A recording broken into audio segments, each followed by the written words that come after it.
Won't you take it off of me?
it off of me?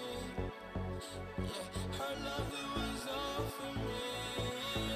Yeah, won't you take it off of me, girl? Yeah, would you give your all for me?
My mic was off, wasn't it? So, happy Friday Eve.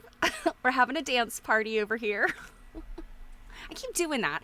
I turn off my mic so that you guys don't hear me, while the opening music's going on. And then I always forget. It's one or the other. I forget to turn the mic on one place or the other. Anyway, so Pocket Dutton and Double T and I were having a little dance party. So I hope you guys are doing well. It's been a 4-stream week, so I've seen many of you several times this week, which is wonderful. Don't get me wrong. It is so good to see you guys here. I'm a little tired though, so this stream today is really just going to be some reading, and I always say it might be a short a short stream, but it's live. Once I get to reading, who knows? Anything can happen, but yeah, these 4-stream weeks are a little bit tough, and I'm not complaining. It's just, it's just the reality of the thing, and I guess because I have some other stuff going on that it's kind of anyway. But I would never miss my streams, so because I love you guys so much, and I love hanging out and the things we do. So let me say hi to everybody. Druid, my dear, thank you for always being here. And Robin, you are my other rock. It's so good to see you guys. Oh, yeah, that's right. It's a holiday weekend here in the U.S. Hey, Molly, Marudim. Hey, guys. You know what? Let's see. Today, Thursdays are often a little bit lighter, but I wanted to throw this out there. Kate, who cooks, if you're on or you see this, I need to get back in touch with you. So I saw your emails, and I'm very excited by what you had to send me. So Kate found some things that reminded her of me in some fabric and stuff. So we're going to talk through that. So I like the rave music better than the Kinder. The Kinder Care. Yeah, I'm giving it a try because as I've said many times, the opening music, I try to find something that isn't a tiny clip that has to loop over and over, because that makes me crazy, and I can only imagine what it sounds like to you guys when you're waiting, for the stream to start. But this one site I found for this royalty-free music, they kept Twitch kept muting it.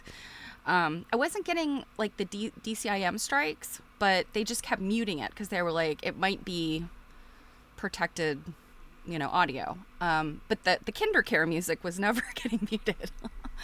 But it seems like they must have gotten their act together and realized, or whatever. I'm sure it's the AI. It's not a human being making these decisions, but I think they finally realized, like, this is royalty-free music. So fingers crossed that we don't get this one muted, because I also like the party dance music better, because the children's music is fun, but sometimes it's nice to have like adult party music. So I know many of you were there last night for needlework nights. We had fun. It's just a bunch of buffoonery, really, as we show off needlework tools and look at things. If you were there last night, you know that I was complaining because I have two So the topic was embroidery scissors, and I was complaining because I have 2 pairs of embroidery scissors that I love very much, and I could not find them to save my life yesterday as we were getting ready to do the stream. And I was like, I saw them recently. I just can't think of where it is, and they're somewhere safe, but I just don't. You guys, last night I was moving some things around by my desk, and literally those scissors were in my sewing box. You know, I have like a big modern sewing box that has all of my modern tools, like, you know, sewing machine needles and just stuff that I don't need very often, but, you know, that I want to have where I can find it. And of course, of course they were there. So I did not take pictures, but these are my adorable unicorn scissors that my son gave me for Mother's Day a couple years ago. And he gave my mom a pair too. And of course, we love them because it was such a sweet, such a sweet gift. You know, he was very thoughtful. So yeah, I think they're pretty cool. And it's not really the eye of the unicorn, but the screw for where they're hinged, it kind of looks like an eyeball. It's fun, funny. Anyway, they're very cute scissors, and I love them. And then I had mentioned, I know somebody, I can't remember, Moradin, was it you? We're looking for maybe a new brand of scissors to look at, and I had said Famore, Famore. They are German. It's a German brand, and the guy is often at like quilting and sewing events in the U.S., or he used to be. It's been a while since I've been to some of those, other than QuiltCon, since before the pandemic. But anyway, this is a pair that they're a little bit bigger, so you know. But I think my mom gave these to me, like as a Christmas present. It's been a while. But anyway, these are really nice, and I highly recommend them if you are on the lookout for some scissors. So like I said, it's Famore, Famore. So that is scissors. Yeah. Good embroidery scissors are worth their weight in gold, I think. You know, when you need the sharp tip and the little snippy snip, it's good. So what else? I think I don't have a whole lot of announcements other than, yes, I'll be here Monday, even though it's a holiday. Both my son and husband work in industries where holidays are usually their busy time, and they're not going to be home. So what am I going to be doing? Being hot and complaining about it. So, yeah, I'm not going to beat the dead horse of the weather, but oh man, we're having a heat wave. And I say heat wave, it's only in the 80s, but the mid-Atlantic and the humidity is just blech. So it's just what's going on here. And I'm hoping next week, fingers crossed, I think I saw the 10-day forecast is giving us like some cooler weather. But even with, you know, it's just humid. Like humidity, it starts in May and it goes through September, October sometimes. Yeah, I wish I could just suck the humidity out of the air, and then it would be perfect. If you suck the humidity out of the air and then just keep it at like a nice even temperature, that's called California. Anywho, so yeah, let's pick up on the reading. Like I said, it's mostly reading today, and I want to get started on the Chintz book, which I'll talk about in a minute. But where we left off on Monday, I was reading from some old quilters' journals. Thunderstorm. Yeah, you know, I went to get the mail, and it may have been like a little drippy.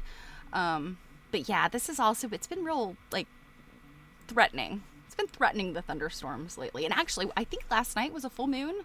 Was it a full moon, or was it like, I ran out last night to get something, and I looked and I saw the moon was there right between clouds, and I was like, this is why I'm feeling so crazy.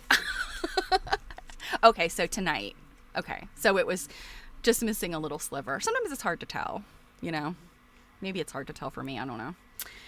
Anywho, let's get back into the reading. So, Quilter's Journal was a newsletter magazine that was produced by Joyce Gross, who was one of our wonderful researchers who, you know, paved the way for what I do. And she had gotten her hands on a bunch of letters between Florence Peto and Emma Andres, and she published snippets from them across a number of quilters' journals. So we had read, we had read Spring 1980, which was Volume 3, Number 1, and we are now on Summer 1980, Volume 3, Number 2. And this issue, I think, is particularly funny because, I mean, it wasn't funny to Florence, but was particularly funny, though, I think, from the perspective of, just sharing this intel from Florence, that she had a lot of trouble with Women's Day magazine, and she went back and forth with them, and literally every letter in here has got some kind of complaint about Women's Day. So I really almost think it's just funny. So I wanted to pick up on those. And then I'm also going to read an excerpt about Howl Like a Wolf later. I like that. Me too. Let's do it at the same time. 9 p.m. Does that sound good? 9:30 maybe? All right. So I'm going to read just an excerpt from a paper written by Joyce. And it was published in American Quilt Study Group's journal Uncoverings in 1980. And there's a little bit of repeat in some of the letters because she again, Joyce puts a lot of stuff about Emma Andres in here. But I think there's enough that's different that it'll be interesting. And then I'm going to pick up on the Chintz book. And Molly, I'm glad you're here. MacIver Percival, I've been looking for information on him. Can't find anything. But he did write a bunch of books that I thought were interesting. So I'll touch on him a little bit later. So let's go. Let's get into Florence's complaints. So we left off, it was 1941. If you remember, I think in 1941, her daughter Marjorie had not, remember her daughter Marjorie was a nurse. She had not yet been called to go to the European front during World War II. So, we're not there quite yet. So Florence is just struggling with her Florence complaint, right? Okay, so this is, she lists this letter as Tuesday afternoon, June 3rd, but we know this is 1941. Women's Day. Bald the names of the quilt patterns plenty. The true star of Lemoyne is always in the form of the one that makes the center of the block used in your pink and green quilt. They called the feathered star a prince's feather, which it isn't, and said it was from the lemon star, which it isn't. And I've never heard a single quilt maker or anyone's book call baby's building blocks or cube work a Jacob's ladder. It sounds like they really bungled them. The ladder pattern is too well known and too popular all over the states to ever be mistaken. I personally think the editors were very independent not to have consulted me until after the issue was all printed. Again, the illustrations are fine. They sent me the booklet of pattern designs they made up for checking and going over. They had a couple of mistakes in those too. I have not heard a word about doing the applique article. I will never know how editors' minds function. Now, as a callback to the other day, we discovered, thanks to you guys, I didn't even realize, that Laura Ingalls Wilder's daughter, Rose Wilder, is the writer from Women's Day that Florence is dealing with. The editor, of course, is really the person that she's transacting with, but Rose Wilder Lane, yes, came and picked Florence's brain and then wrote an article. And so that was part of all of this drama coming up with Women's Day.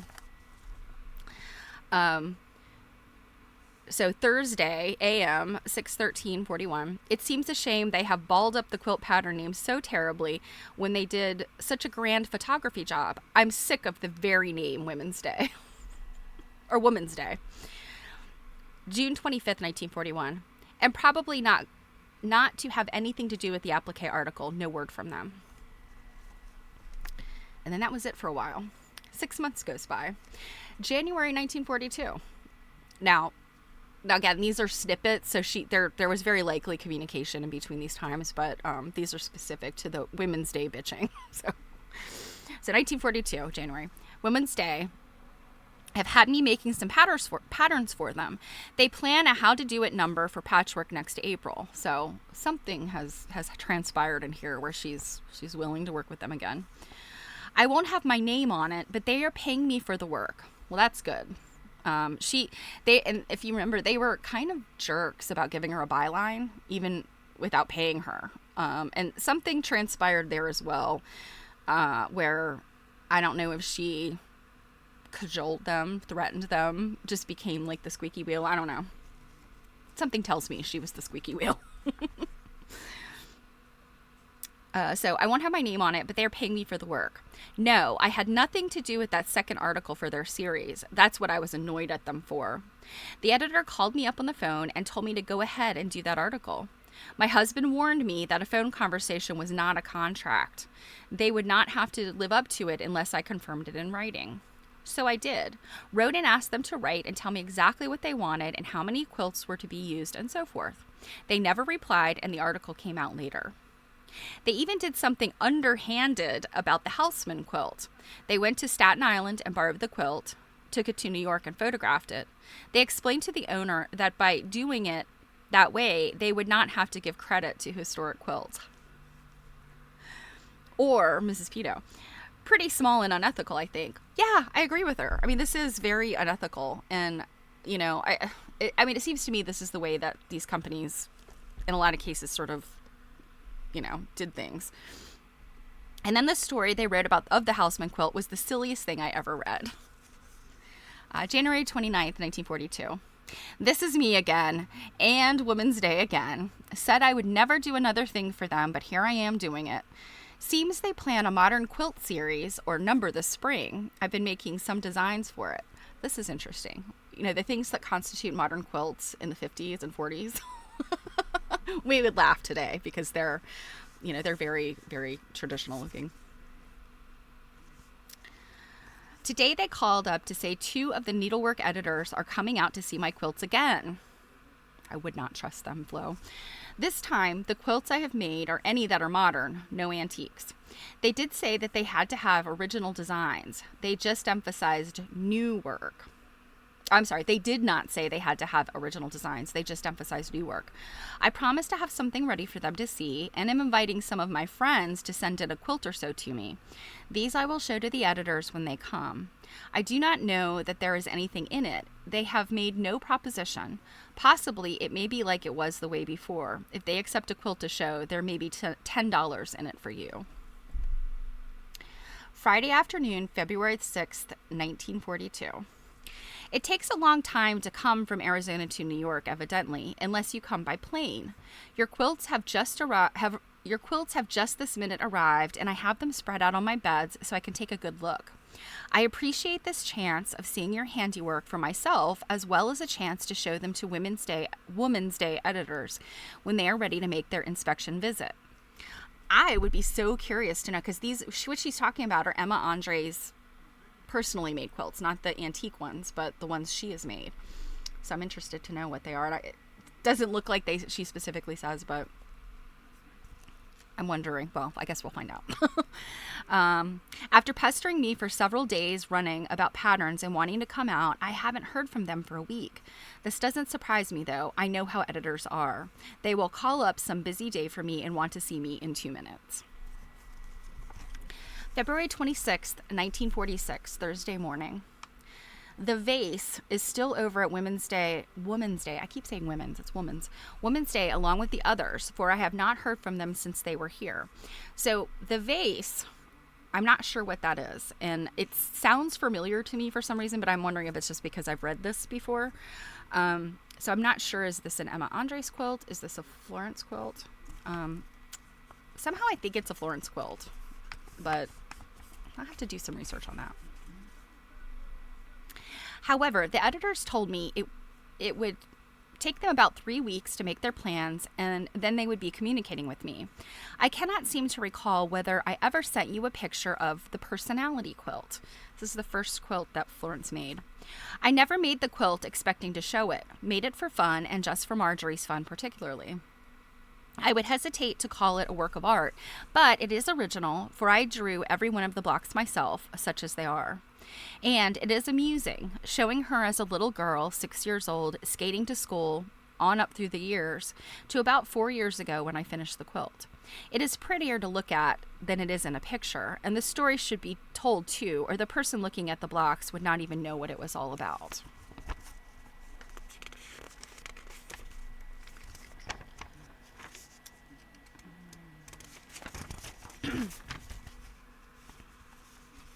Now this one's interesting. This is 1947. And I think this might be the one...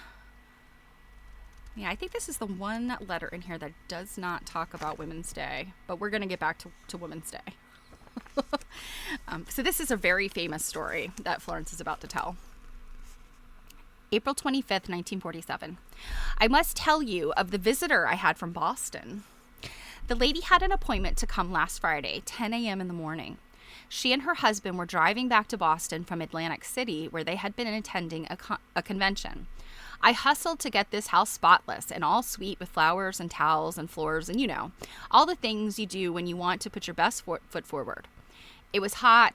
It was a hot, muggy morning, and my face was red from the effort. I just managed to slip into a clean, laundered house dress, a pretty thin one when they came.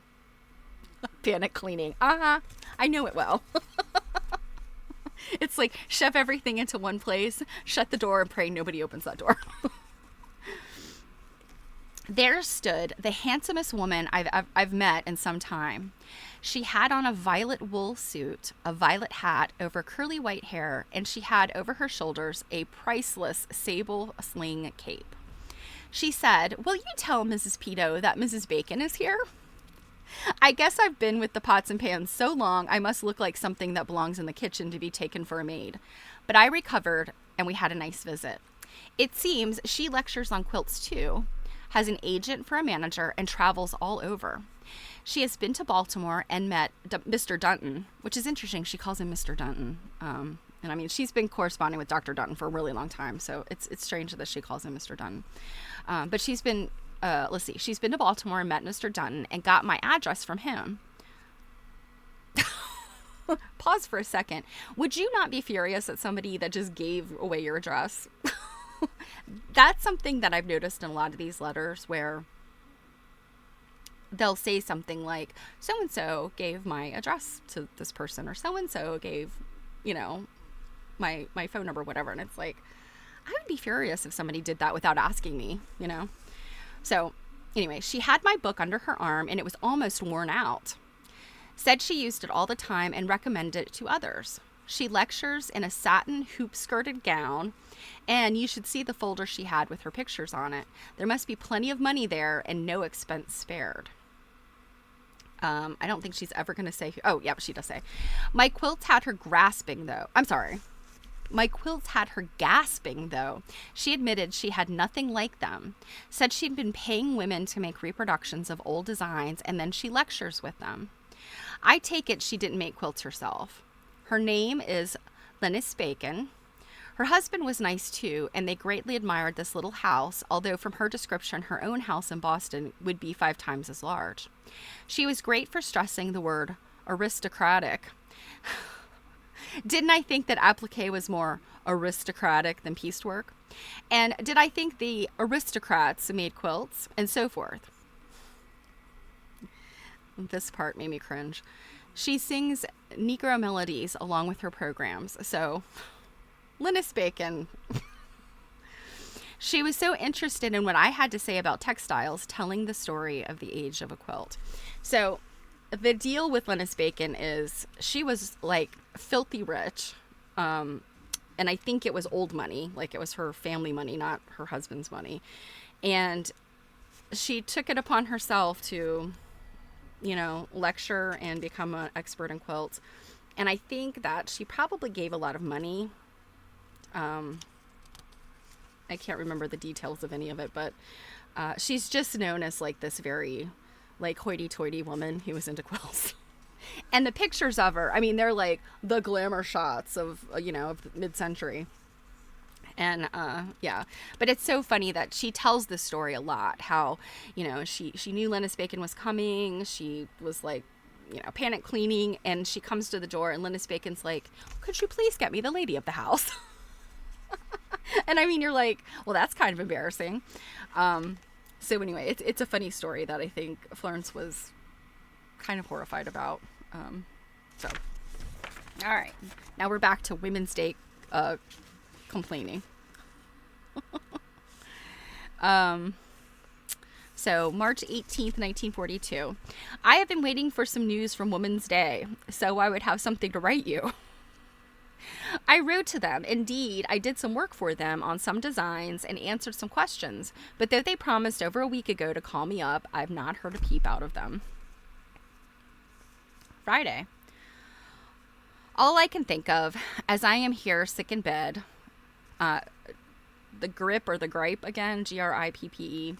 I can't remember what that is. I want to say that's stomach stuff, or maybe that's the flu. I can't remember. You guys might know. If you're near a computer, flu. Okay. Malini right away. Yeah, yeah. And it's funny, GRIPPE, la grippe. Okay, is it a French word? Maybe. Yeah. Okay. So all I can think of is how mad I am at magazines. A little while ago, the phone rang, and it was a long-distance call from my friend on Long Island, from whom I had borrowed a beautiful quilt to show the editors of Woman's Day, along with the other quilts that day they were here. She quite understandably wanted to know what was happening to her quilt. I had written her, of course, to tell her it had been sent to New York office of Woman's Day, special messenger, my expense. Well, all I could tell her was what I told you in the last letter. But I thought I'd get up and put on my bathrobe and call them up, because I keep getting madder and madder at their promise to call and no call coming. So I called and was told that both editors were in the Southwest somewhere, bigger quotes. So I got mad and scolded and demanded action. Finally, I got Mrs. Roth's secretary. She apologized for them and the delay and said she would call me back in an hour and let me know definitely what had been done about the quilts. She just called. They are sending 4 of them back to me today, not suited to their purpose, as she said. They are keeping for further consideration my Long Island friends and my hollyhock wreath. They made the selection themselves when they were here and were enthusiastic about the very things they are sending back. So I don't know what it is. I don't know what it is all about. I could cry with the way magazines treat me. They take up my time, put all of us to mailing and insurance and delivery expense. I suppose they think we will be crazy to be in print, so we won't care how they treat us. So, used in Spanish too. I have the flu. Tango gripe. I'm assuming it's tango gripe. Well, the flu would make me gripe. Gripe, yeah. My Spanish is bad, but I do get it mostly. Okay, April 26, 1942. Not a word from Woman's Day, and the other 2 quilts have not yet been returned. Ask me sometime what I think of magazines. I think you've told us, Florence.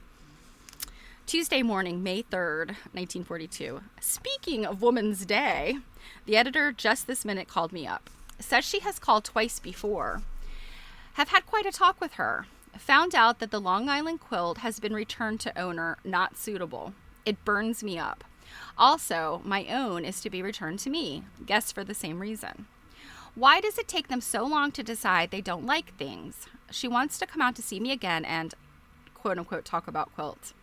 Get more information for which they will not pay, I suppose. Certainly, I will borrow no more quilts from them, no more quilts for them, nor lend them anything either. It was Mrs. Cohey or Cole. I can't tell my printer. I think it's Cole. Mrs. Cole. I was talking to just now, and she emphasized again what they are after was original design and fine workmanship. That's enough of Women's Day. It's almost too much. June 2nd, 1942. I told you that my quilt was not returned the same time yours was. Then Miss Cole, called me up and said she was sending my hollyhock wreath home by express. She also said, I could swear it, that they could not use it.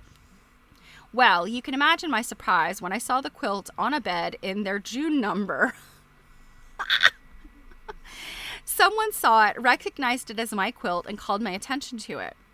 It had not been used in their applique article, but on one of their how to make over beds. However, they advertise on the same page that patterns for making our applique quilt will be sold. Am I mad? And I'm writing immediately to find out about it. Not even a credit line, and they cannot get away with that. So yeah, this is crazy. So like, not only are they saying, yeah, we can't use it, no good, nah. They're using it in a different way. How dare? Wednesday, June 17th, 1942.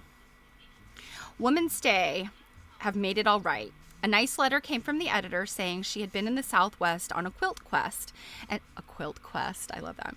And during her absence, the decoration department had borrowed my quilt from her needlework department in order to use it on the beds. She said she assumed they would have paid me for the service. The patterns I made for the April number she thought had been paid for. Well, considering the crazy way magazines do things, it could happen that way, I suppose. A small check arrived this AM. At least it will buy another war bond. I cannot help but wonder if I ever would have had... Oh, I'm sorry. I cannot help but wonder if I ever would have had it had I not written. So if you learn anything from Florence, don't trust magazine editors. I think they're a little bit better today.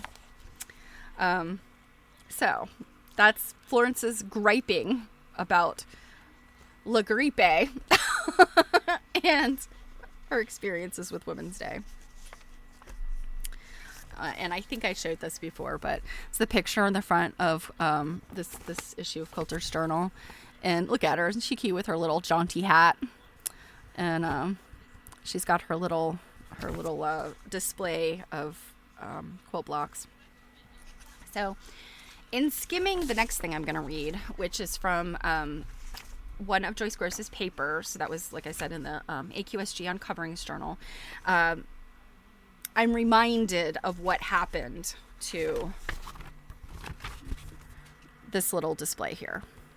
She's going to explain to us what happened, and it jogged my memory where I'd read about it. So I'm only going to read, see, I can't believe I'm on her side regarding the magazine, right? I mean, it's irritating when things like that happen and you're like, I've done my part and y'all are not, you're just being a real pain in the butt. But yeah, I really do feel for her. And you kind of, well, I don't know. I think they probably treated everybody like that. I don't think it was anything specific about Florence. But I guess you kind of have to give her some credit for being like, a squeaky wheel and being a pain in the butt, because she probably would not have been paid.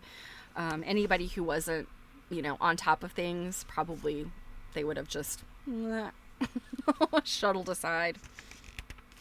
So this paper was, as I said, Uncoverings 1980, and the title of it is 4 20th Century Quilt Makers.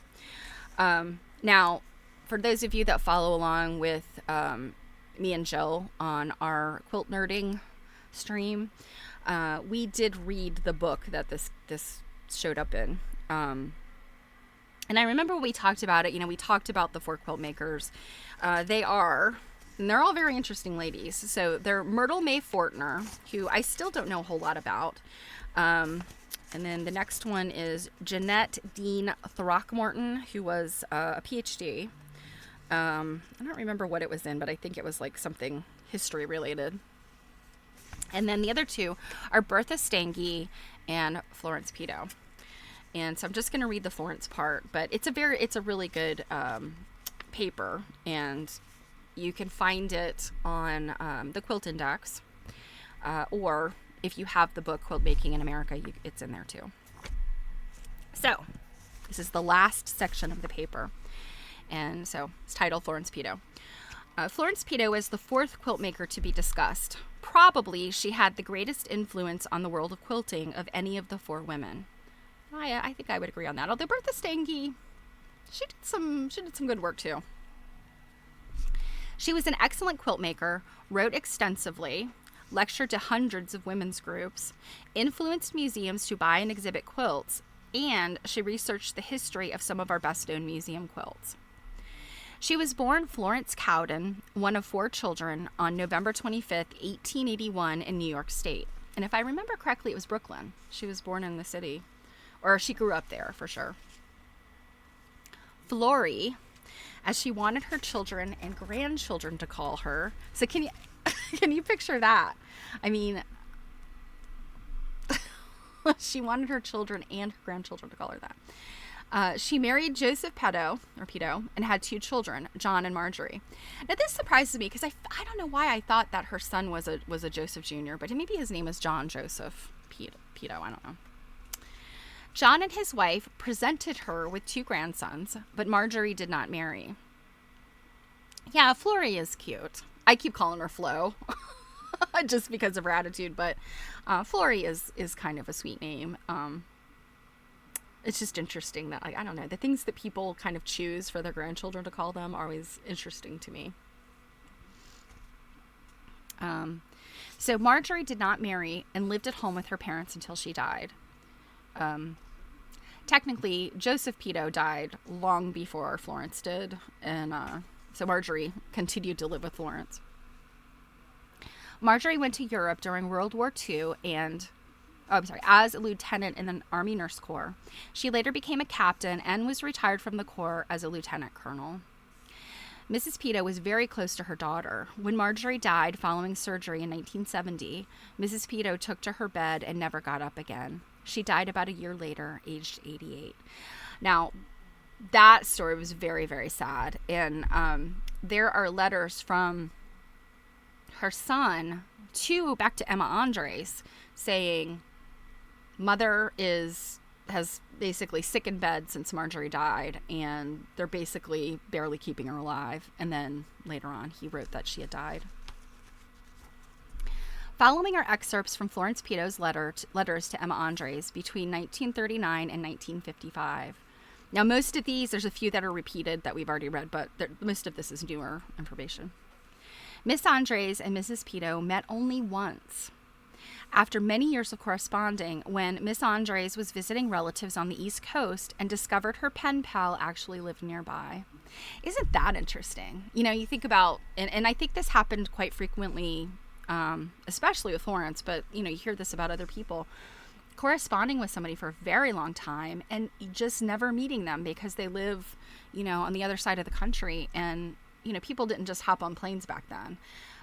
People didn't travel coast to coast as much because it was, you know, it was expensive, and, you know, air travel was not, you know, as commonly used as it is today, obviously. I mean, I'm preaching to the choir here, I know.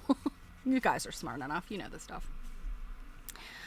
In the years 1939 to 1943, there were many letters. As the years went by and Mrs. Peto became busier, the letters were less frequent and shorter. But Florence always remembered her friend at birthdays, Easter, and other holidays. She sent copies of all of her writings and many newspaper clippings. Most of the letters are typewritten about everyday life, but frequently she wrote at length about an antique show or her latest find. Her first letter to Miss Andres, dated April 1st, 1939, began, "It was courteous of McCall's to send you my address." Not sent Florence Emma Andres information, but rather, "Oh, you've written asking about Florence? Well, here's her address." Wow. Very different attitude than today. "For I enjoyed receiving your letter and am pleased to hear about your hobby. All this began as a hobby with me too, only I feel now that after giving 35 lectures this winter, 35 in one season, to women's clubs and for the Board of Education to their textile arts groups, well, it has outgrown the hobby stage. My photographs of American-made quilts, spreads, and woven coverlets number over 300. All have authentic histories verified by family records and papers. What I desire to do in gathering this material is to preserve the memory and identity of the quilt maker as well as her needlework." So, like Florence or hate Florence, she had kind of her goal, her ultimate mission was really kind of about what, you know, I want to do, and many of you too. On May 24th, excuse me, May 24th, 1940, Mrs. Peto wrote, "Well, I lived through another broadcast experience. The subject was friendship and album quilts. An announcer asked all the questions, and I had all the answers. The Index of American Design, for whom I gave the broadcast, have given me a lot of photographs of quilts, some of them most unusual. Now I have a lot of research to do, for there are no histories for them." So that was interesting. I don't know any information about this broadcast, although in Dr. Dunton's archive, there is a transcription of a radio talk, and I don't think it's Florence, but it is interesting that those things exist, you know? Aw, Truett, okay, I'm glad you've changed your mind about her a little bit. I mean, she truly was, like, I don't know, for lack of a better word, I would say she was a real ball buster.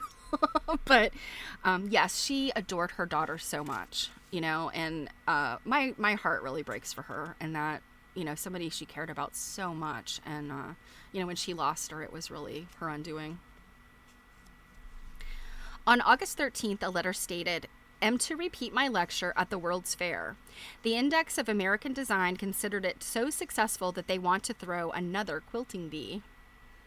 So the World's Fair. Yeah, so this would be 1940. Do you guys know where the World's Fair was in 1940?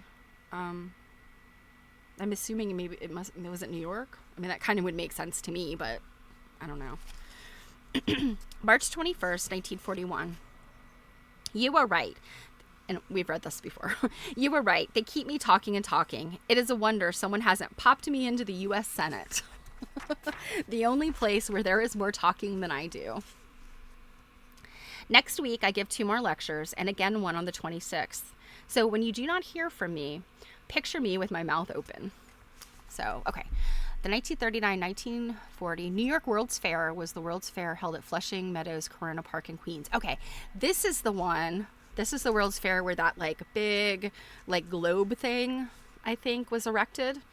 And, I mean, it's been featured in a number of major pop culture things. I think the thing that always sticks out in my head is, aside from a couple of, like, videos, like music videos, it was in Men in Black. And I'm trying to remember if it was, I think it was the first Men in Black. It was right at the end. They were, spoiler alert, they caught the alien there at the, that big globe thing. Lol sip. I've been drinking liquid IV because I'll be honest, I'm really bad about making sure I'm hydrated. And, I have to say, liquid IV is incredibly expensive, but it tastes pretty good. Yeah. The Unisphere. Is that what it's called? I don't think I knew that. Yeah. It's ubiquitous, though. I feel like anybody who, particularly East Coast people, would look at it and go like, yeah, I recognize that thing. June 3rd, 1941. For 2 days before Memorial Day, like today, I gave out and lay flat on my back in bed. Suppose I was overdoing it with all the work in such awful hot weather. Was enough better yesterday to hobble over to town and get my hair done. I think we read this one again recently. Oh, 1964 World's Fair had the globe. Okay, so I'm wrong. I thought it was that earlier one. I thought it had been there. You guys teach me something new. I appreciate the Googling and the things that you guys do know off the top of your head. So she hobbles to town to get her hair done because I had decided that even if I was going to die, I could not die with hair in such a mess as mine was. I felt very sorry for myself. Got a new permanent, a short haircut, and now have curls all over my pate and look nearly like Shirley Temple as I ever will. So the Unisphere is a spherical stainless steel representation of the Earth at Flushing Meadows Corona Park in Queens, a borough of New York City. The globe was designed by Gilmore D. Clark for the 1964 World's Fair. Okay, so I'm guessing then that, like, that park then was used multiple times? Am I reading that? Am I understanding that right? See it every time you visit your grands on Long Island. Yeah. Near Mets Shea Stadium. Yep. Yep. I think I've never been like to it, but I've seen it. Like, you know. I think I've only been like around Long Island one time. Anyway. There's so much stuff in New York that is like so iconic. I'm going to skip a couple of these because they're, I definitely didn't read them. Let's see.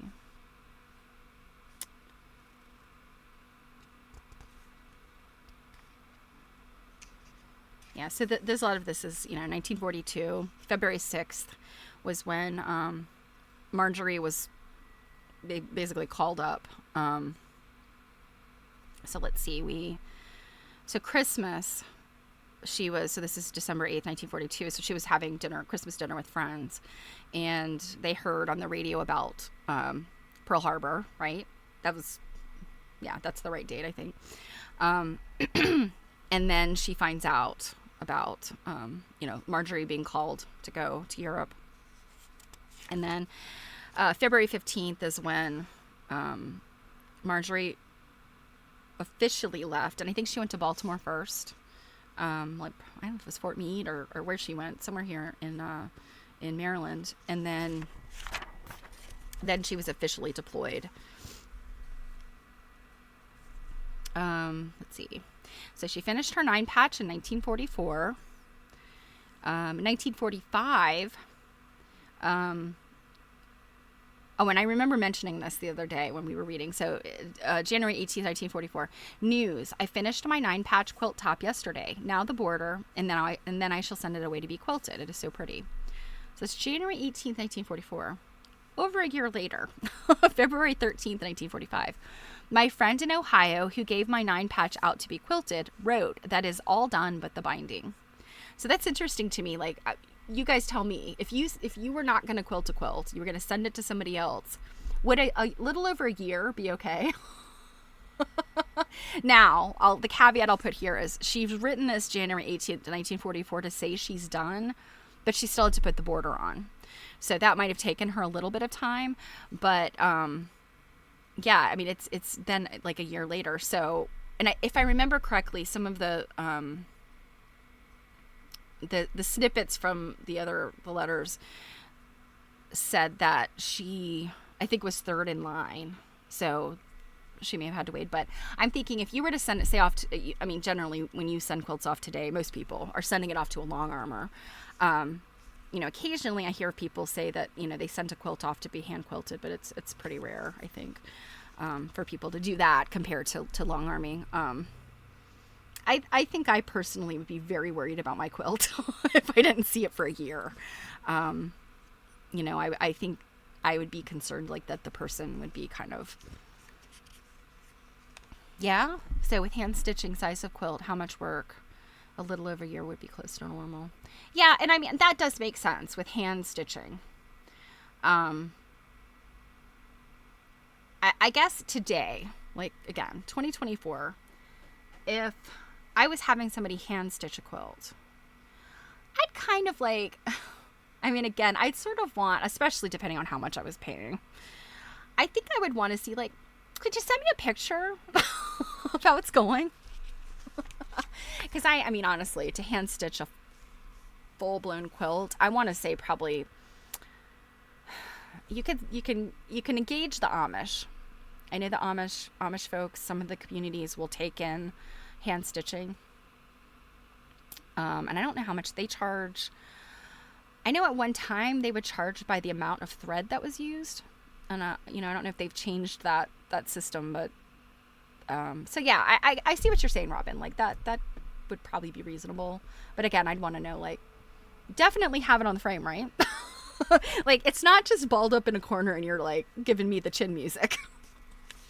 But definitely for long armors, I would be very concerned if I sent a quilt and, knowing that some long armors are very busy and they might say, like, look, you're like 6th in line.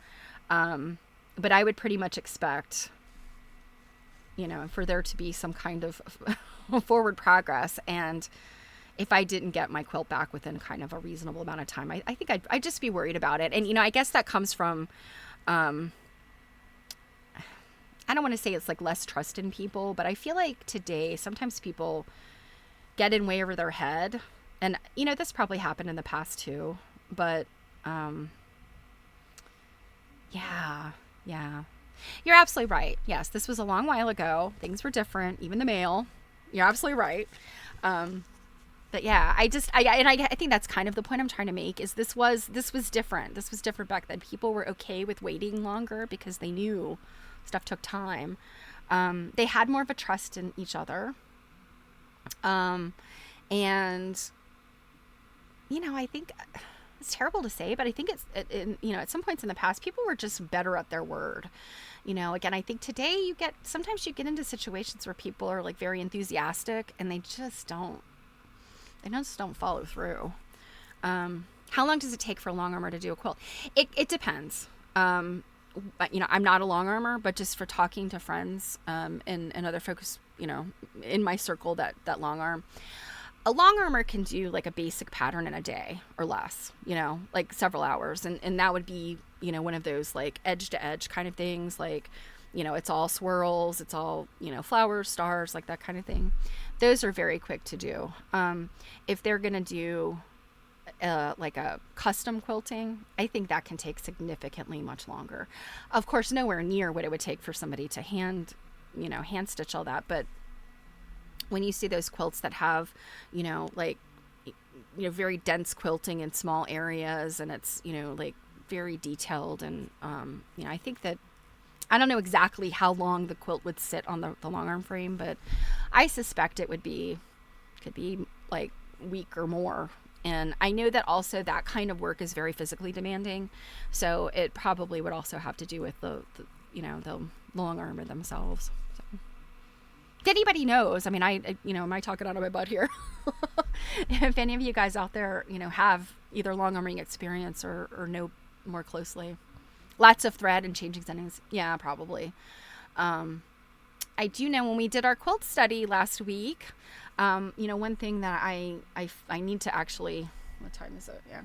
I actually probably should pull that up because our friend Dee Marie, the quilt that she had sent in, was done by her sister, and there was some information missing that like got truncated out of the form. So I wanted to read that to you guys. But I think that quilt is a good example of that kind of like, you know, really extensive and dense custom, you know, design. It's not an all over pattern. And I don't know, maybe Dee Marie, I don't know if she's here or not, but to find out from her, like, what is the average for how long one of those quilts takes. But yeah, I don't know if it's as much as changing the settings, but, you know, long arms, I guess, you know, I mean, they're like just any sewing machine. You have to, you know, change thread, all that stuff. I mean, you guys know. Even if you're not a long armor, you get the gist of quilting. Okay. So by September of 1945, she's very excited because Marjorie's on her way back. And remember, she was going to scrub the house until the paint came off because she wanted things to be like so nice for Marjorie to come home. And then January 4th, 1955. So these snippets jump from 1945 to 1955, although we know that there was more letters in between. But for Christmas of 1955, Marjorie gave her something very cool. She says, "Guess what Marjorie gave me? Sure, a quilt, a beautiful coxcomb and currants, exquisitely quilted. It was fun to see the children of the family on Christmas afternoon when we rode over to my son's." So I think these years, like the late 50s, I think, were pretty good for Florence. Mrs. Peto liked to enter her quilts in contests and state fairs. Evidently, she sometimes entered the same contests as Bertha Stange, though in different classifications. That's interesting, right? I don't know what all is involved. I imagine programming the machine.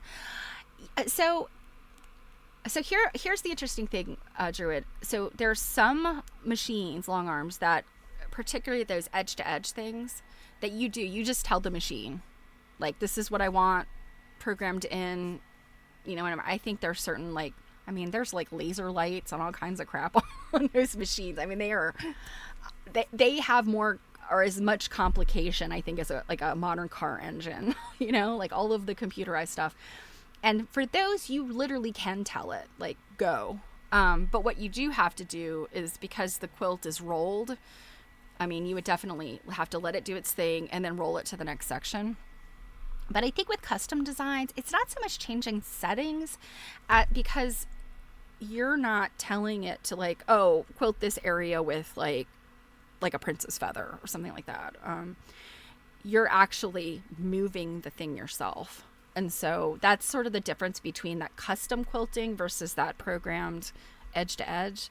And I'm really simplifying this because I honestly am not experienced in this, but that's what I've gathered from, you know, watching other people work and what I've learned about long arms.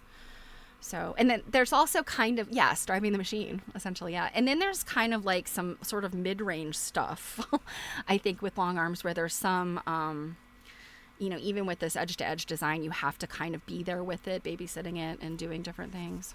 So, yeah, I know our friend Ivana is a long armor, and I want to say there's one or two other people sort of out of the quilt nerd community that were long armors. And, yeah, we should get one of them to come in and give us the tricks of the trade.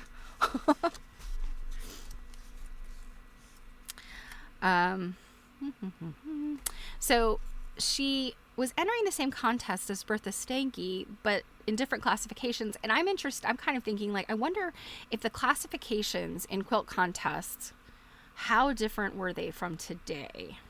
And I think it also probably depends on what contest or show we're talking about today. I'm thinking like QuiltCon, very different set of, they have the handwork category, and they have, like a guild category, like multiple people working on the same quilt. But I would say most of their categories are going to be, negative space. Like, negative space is not, that's not something that they would have been concerned with back, in these days. So I'm wondering if, like, it's, I don't know.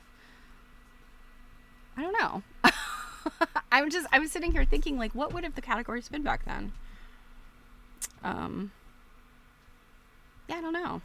Anyway, so she sent a quilt to the contest at the Eastern States Exposition as late as 1967, 3 years before her death. She wrote a friend on November 28, 1967, saying, "The work on some of the antique pieces will never be duplicated, but it is far from a lost art." Lost art of quilting, indeed. There is excellent work being done commercially and privately, even by myself, and I've got a bureau drawer full of ribbons to prove it. So she was a ball buster, a squeaky wheel, and not particularly humble. Quilts from her antique collection were frequently on display. In 1948, the New York Historical Society had an exhibition of quilts. A newspaper article states that it included Mrs. Peto's entire collection of 50 quilts. So this is 1948. I think by the 50s, she had a lot more quilts than that. In 1955, the Henry Ford Museum had an exhibit of her quilts, and they actually owned at least one or more of her quilts. On December 12, 1967, she wrote to a friend, "Now I am getting ready for the big exposition of my whole quilt collection at the Suffolk County Museum in Stony Brook, Long Island. It will go from January 23rd to April 23rd. This will be the last time I will show quilts as a collection, for after the show, I mean to offer many of them for sale. I have already sold some. I need the storage space." So, yeah, I mean, you could see in these last years of her life, she was definitely, I mean, she's in her late 80s by this point, or mid 80s. Yeah, so. Yeah, Druid, I think, yeah, a long armor might be fun. I'll have to tap the community. See who will come and tell us. On February 17th, 1968, she wrote the same friend, I have taken apart my lecture chart. So here's the details. And again, remember, this is the lecture chart. This little tabletop thing.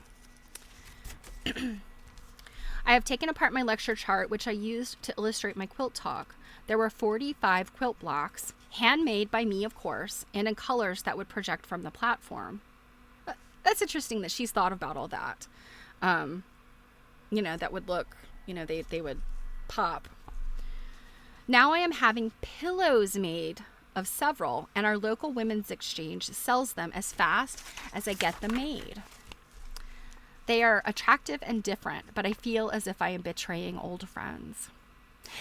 That kind of was like, oh.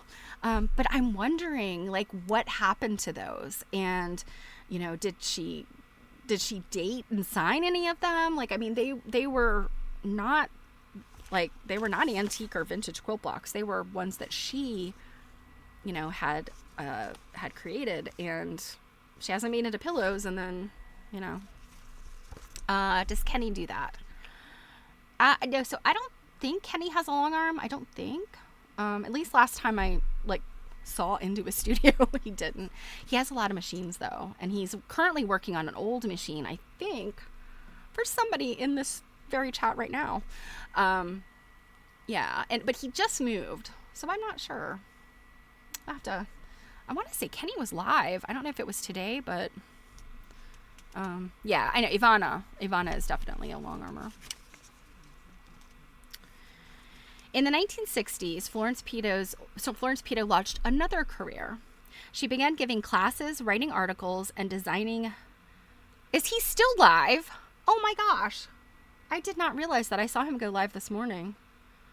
Well, we're just going to have to go raid Kenny.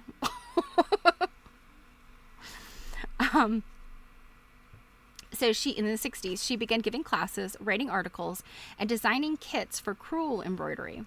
She didn't forsake her interest in quilts and historical textiles. She just added another full-time interest. She frequently complained about being tired, but she loved the activity and complained just as bitterly if she had to give up something because of ill health. Well, I think what we've discovered is Florence likes to complain no matter what. Florence Peto died August 29th, 1970. What a full life she led, and what a wonderful heritage she left us. There are many quilts in museums because of her interest. 4 of the most famous are the Emmeline Dean quilt and the Demarest medley in the Newark Museum. Fingers crossed we can maybe see those at seminar, American Quilt Study Group seminar, because I'm going to the Newark. I'm excited. I've never been to the Newark Museum before, which is silly because New Jersey is not that far from me. But I'm super excited about that. I'm hoping to get to see one of these, or both of them maybe. And then Mary Totten's Rising Sun at the Smithsonian, which is very, very famous. And Sophonisba Peel's Star Medallion at the Philadelphia Museum of Art. And can I remind you guys that Sophonisba is the coolest name ever.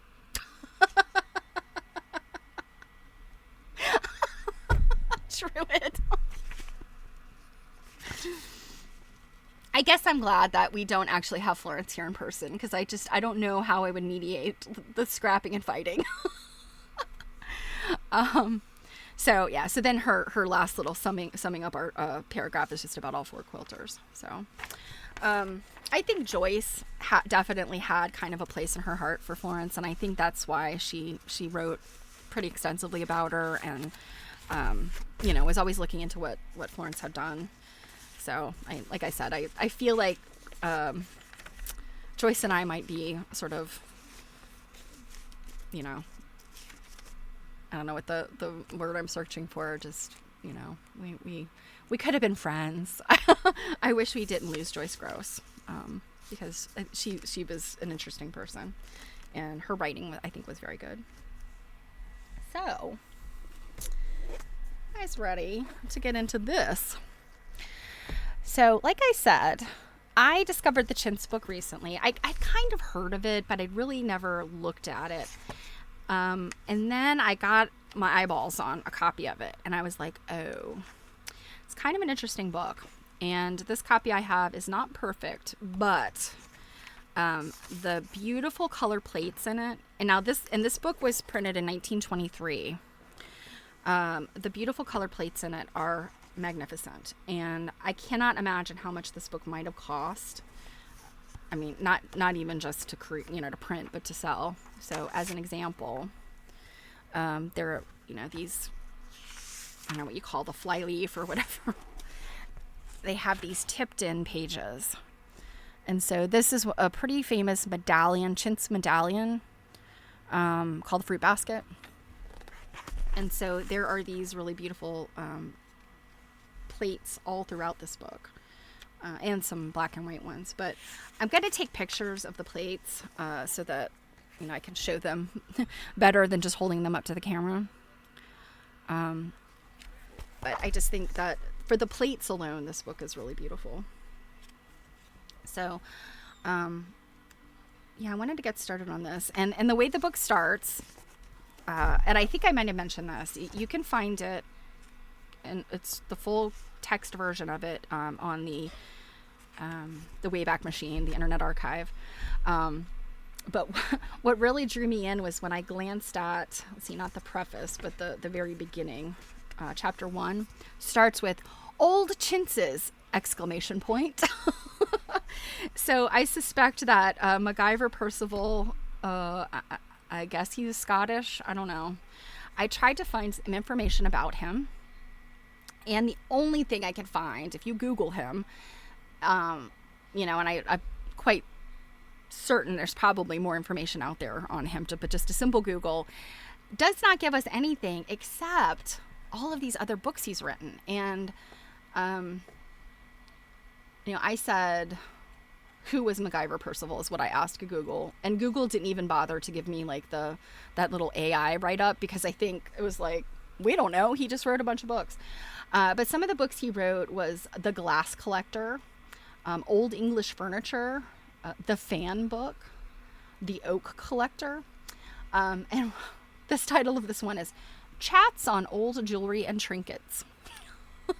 So I picture this guy as being like probably aristocratic. Linus Bacon probably would have liked him. And I guess he just was this person. I mean, this little write-up on Thrift Books about chats on old jewelry and trinkets gives this list of tons of stuff. So like ancient jewelry, the Middle Ages, the beginning of the Renaissance, provincial jewelry, Oriental jewelry, brooches, rings, shoe buckles. So he was very, prolific, I guess. I don't know. So let's see what MacIver has to say.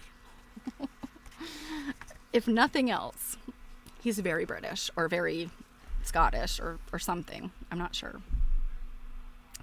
So we'll start with the preface. And again, this book is called The Chintz Book by MacIver Percival.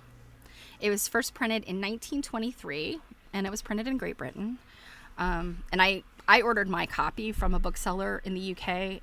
It wasn't terribly expensive, but, this is one of those books that's not like a $4 book on eBooks. I had to have it shipped from the UK, which I probably paid as much in shipping as I paid for the book. So, the preface. There are no more charming fabrics for informal use, whether for furnishing purposes or for personal wear, than the decorated cottons which, under 100 different names, have been such universal favorites since they first became fashionable in Europe in the 17th century. So informal, that's very interesting, because to me, Chintz has a very formal look about it. Ah, yes, you found it. Thank you, Druid. Is that, let's see, what's the price on this one? I might get this to open in another tab. Okay, so that's a reprint.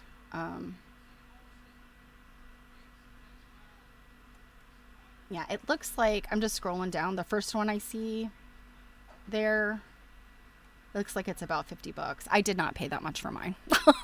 I might have gotten the last like affordable one. But yeah, it looks like they average about 40 or $50.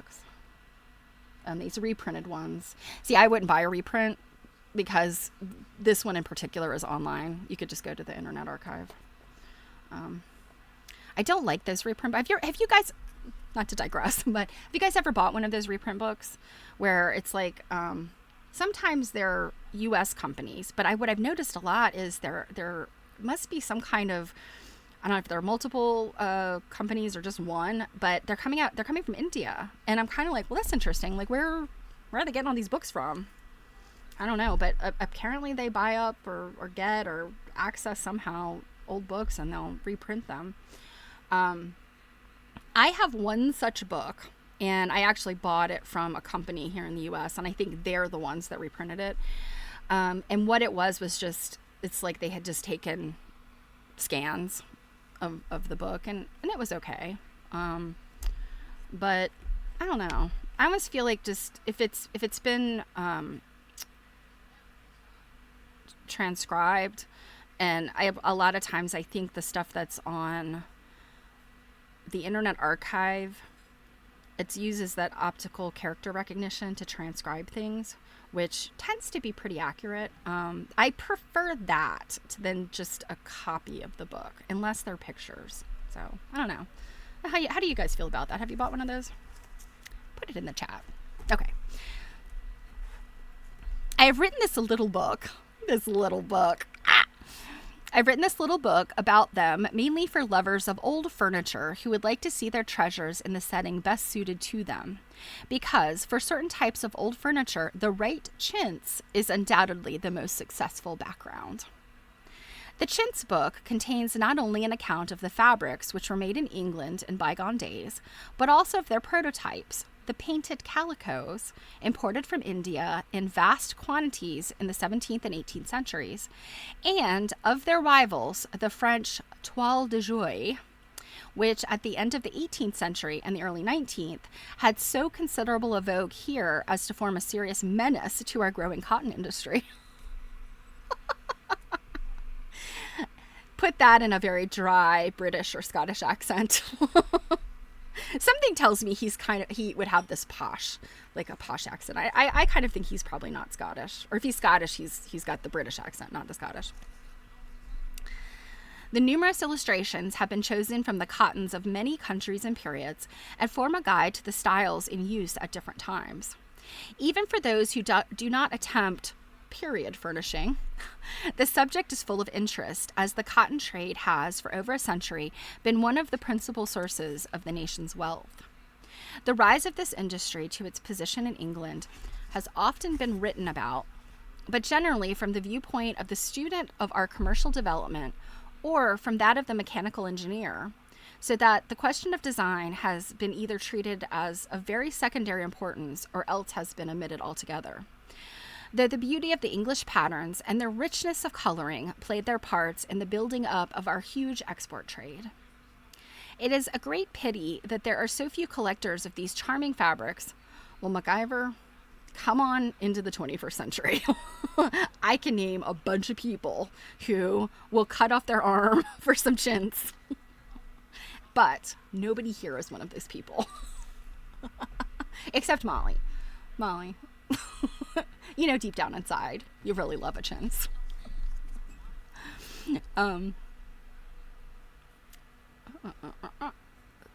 So few collectors of these charming fabrics, as interesting specimens are not difficult to acquire, although, yeah, I mean, today they are.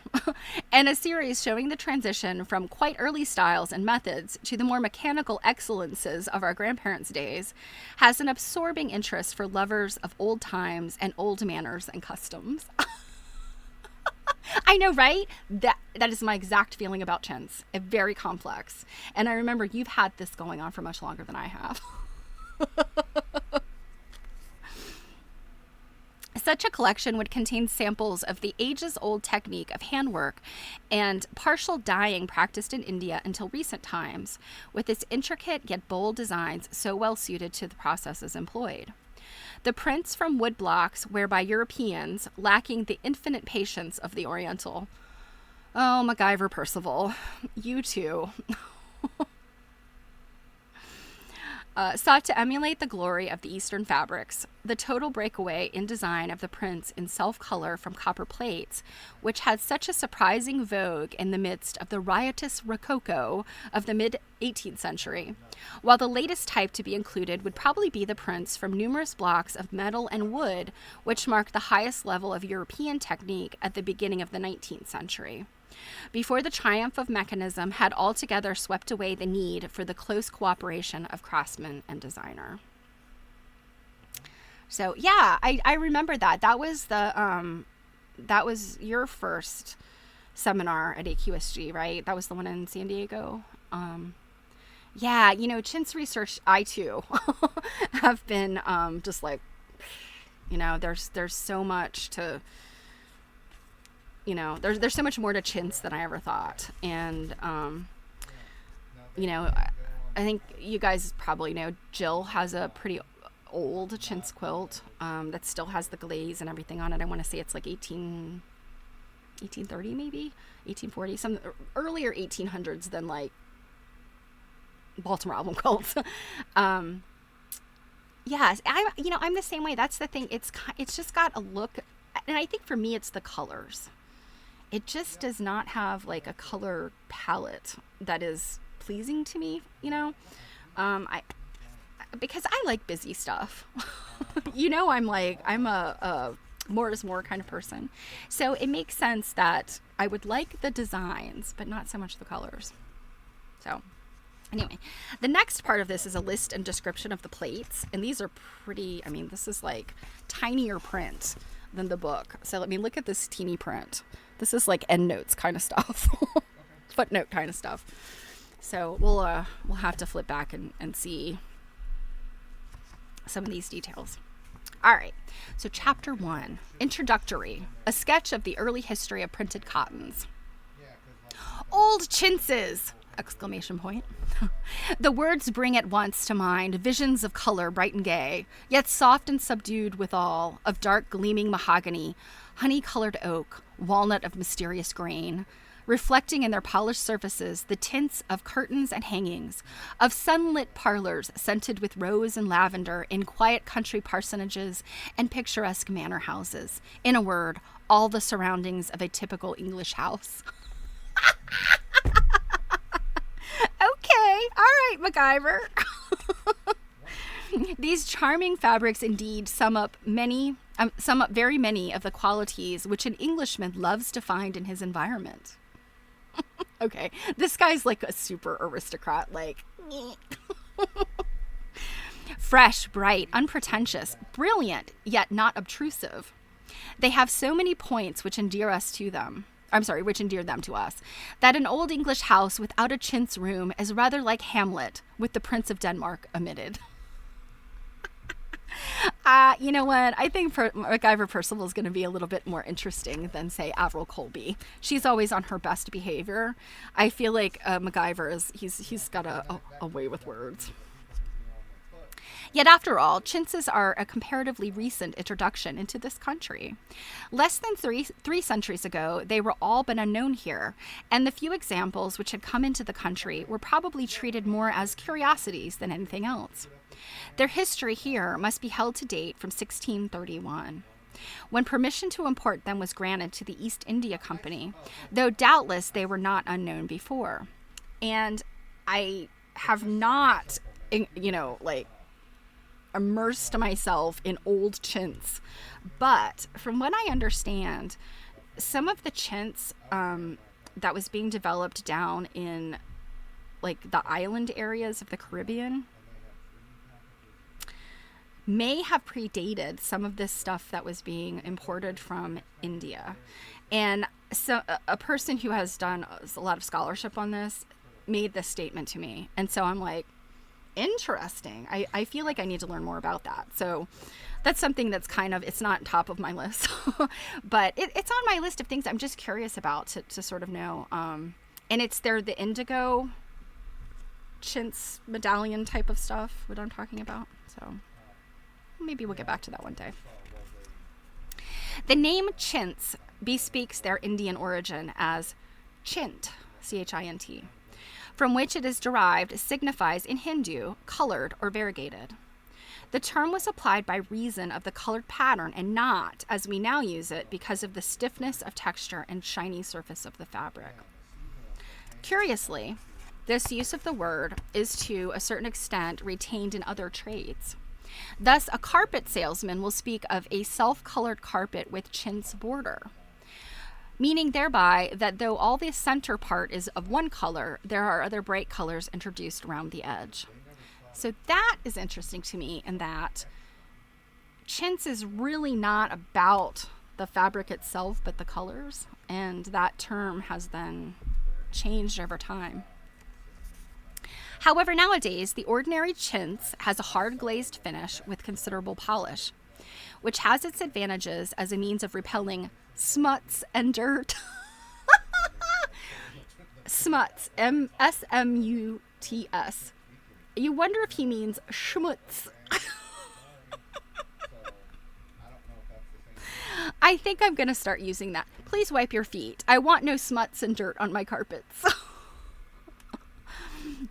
So this glazing is a means of repelling smuts and dirt, but which injures the draping qualities of the material and is troublesome to reproduce after a visit to the laundry. Yes, I don't know how you would reglaze chintz. I mean, I guess it would have to be put back through whatever the process is. I don't know what that process is. I know glazing like wool is a very labor-intensive process that I think it requires like pressure and heat. So I don't know if this is how they do it with chintz too. I don't know. Or if it's like a coating. I feel like it's probably a coating. I don't know. Maybe MacIver's going to tell us. The old importers used many names for the different decorated cottons beside chintz. The most usual being painted calico and pintado. I don't know that I've heard that term before. This last is an old term derived from the name used by the Portuguese, who were the earliest traders to undertake regular commerce with India by means of the new route round the Cape of Good Hope, which they first used in 1498. Interesting. Pintado. And although Portuguese is definitely a different language than Spanish and Italian, I feel like, pinto, that kind of, pinto, pintura, that word means, colorful or colors or paint. Schmutzig means dirty. Okay. And so, I think like, oh gosh, why can I not find my words? But schmutz is, I feel like that's what's the language I'm thinking of? I am just completely like out of my head. But anyway, yes. I'm certain this is where he's going with that. Smuts. Yiddish. Oh my gosh. Thank you guys. So yes, I would think that schmutz is Yiddish, and right, Yiddish, and some of the Yiddish terms are derived from German, along with other languages, I guess. It's terrible. I don't know a whole lot about Yiddish, but yeah, schmutz. Okay. Though in Europe, these decorated cottons are a comparatively recent acquisition. They have been made from very early times, and the dye stuffs remain the same for nearly 2,000 years. Though the methods of applying them have varied in different countries and at different periods. The elder Pliny, writing in AD 70, gives an account of decorated cottons as known to the Egyptians of that date, which would describe equally well Hindu work of the 17th and 18th centuries, or indeed madder colors in England in the 19th century. And you know what? So schmutz is German. Okay, well, I guess it integrated as is, right? Smut can be a piece of soot. Interesting. Okay. I feel like etymologically, I feel like the etymology of this word kind of all goes together with what we're talking about. It's dirty, sooty. And this Britishman who doesn't know how to spell it correctly. Madder. So M-A-D-D-E-R. That's a red coloring, which I believe is pretty color fast, as a dye.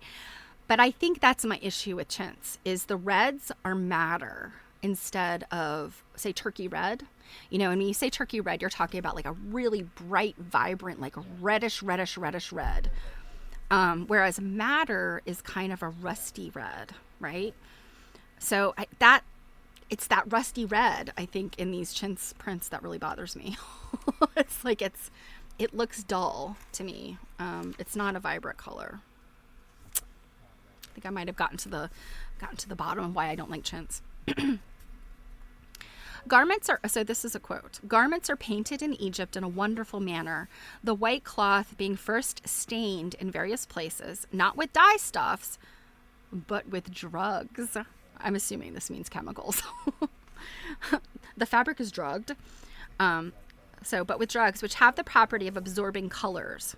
These applications do not appear on the cloth, but when the cloths are afterwards plunged into a cauldron containing the dye liquor, containing the dye liquor, they are withdrawn fully dyed.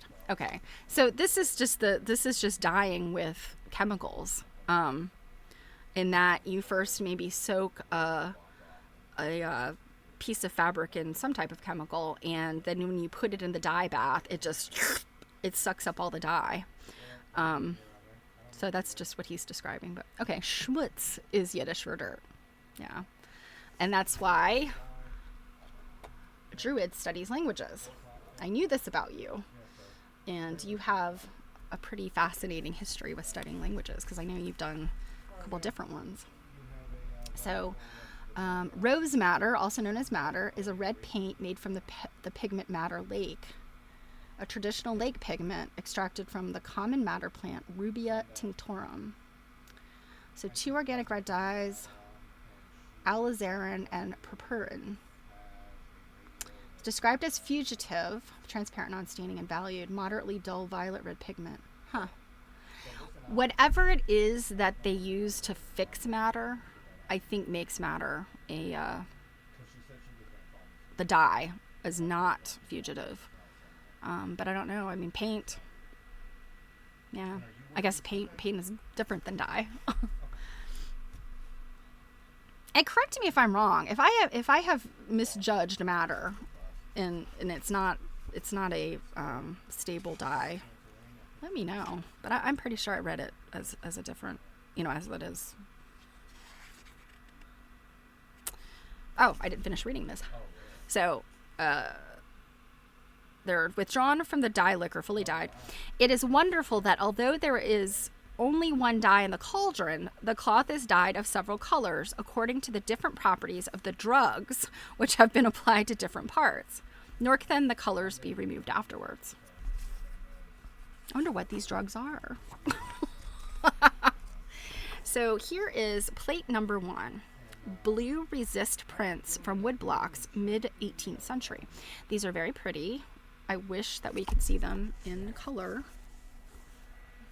But you can see the one is floral, and then this other one looks like it looks a little more toile-ish to me, because it's got these little buildings, and it looks like there's a little person in there. So let me flip to the notes, and let's see what he says about plate 1. So plate 1 gives 2 examples of blue resist block prints.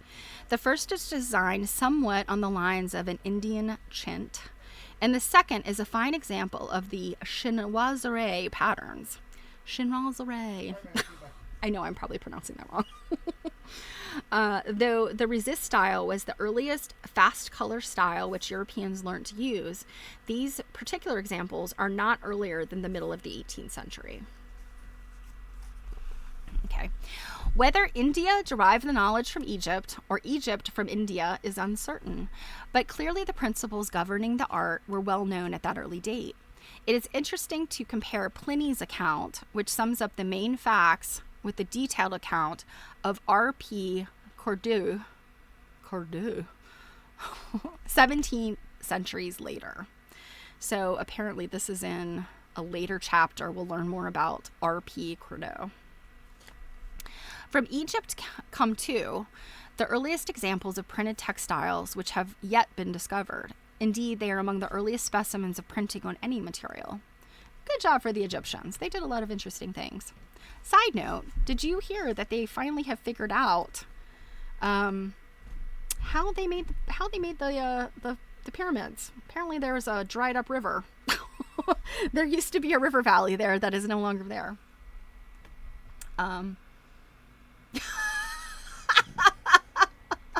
That sounded like a woman from South Carolina when you said that. I never hear you speak Southern. I've worked very hard. I have worked very hard.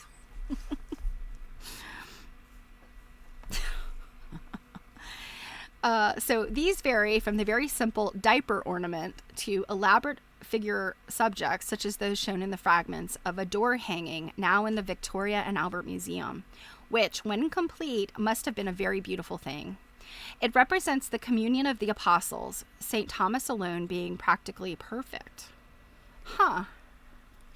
So this is interesting. There are also large portions of SS. Large portions of SS. I don't know what that is. Large portions of SS, just 2 capital letter S's. Mark and Peter with their names in Greek characters. Oh, does SS maybe mean saints? I don't know. Large portions of SS. Mark and Peter with their names in Greek characters. There are at the same museum other specimens of printed textiles of the 5th century. In fact, the collection of early Egyptian printed fabrics housed there is more complete than any other. Yeah. I mean, the Victorian Albert, I would say, besides the Smithsonian, because I love all things museum, not just textiles, but I would say beside the Smithsonian, the Victorian Albert is the next best museum. Like, if you were allowed to just go hog wild. And yeah, I mean, can you imagine the things that the Victorian Albert has that we see them display today, just the different exhibits today, and the vast majority of things that they have in their collection versus what they borrow. Oh my gosh, I can only imagine how, just, oh. If I had all the money in the world and 1 week to live, I would just go buy the V&A and spend a week in there.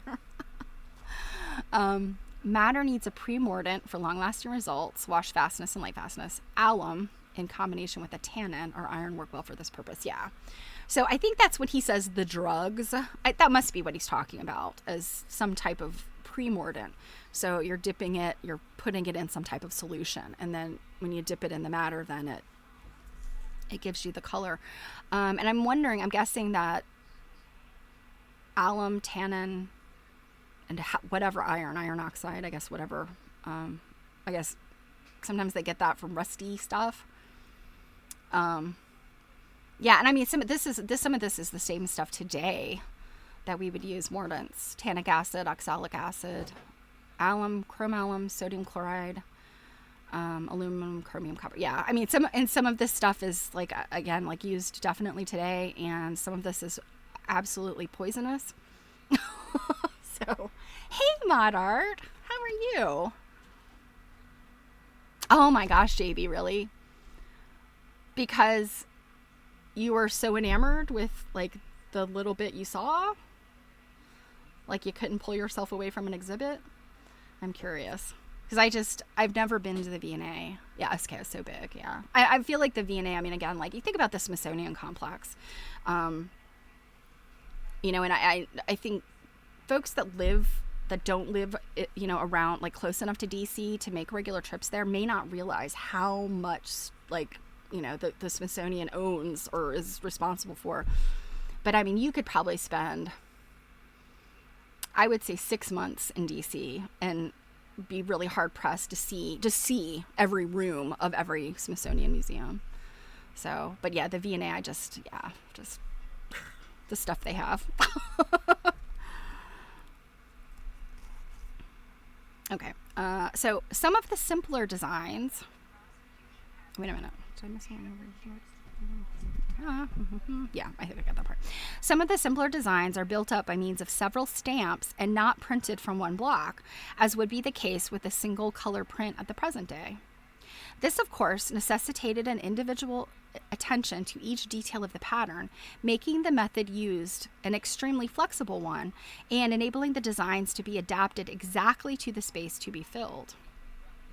For example, if a cotton fabric has to be printed nowadays with inch-wide rosettes 3 inches apart, the roller is covered all over with the design so that at each revolution a large number of rosettes are swiftly printed across the entire width of the cloth. In the 18th century, perhaps only 8 or 10 would have been cut on a block, but impressions would have been made on the cloth side by side so that in the end the whole would have been covered. But in many cases, the Egyptians appear to have subdivided the pattern into its component parts and made small blocks of each of these, applying each separately and thus building up the design required. Naturally, when using blocks little larger than a seal, and by seal, they're saying like the thing that you would stamp into wax, like that kind of seal, not kind of seal.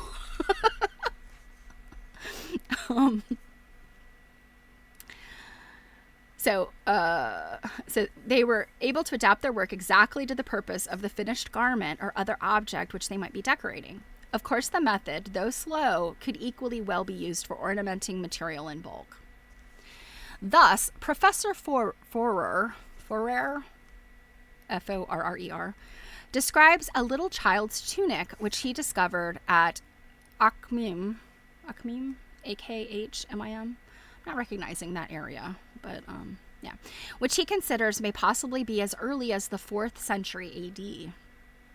In cut, it is like the well-known Holy Coat of Treves.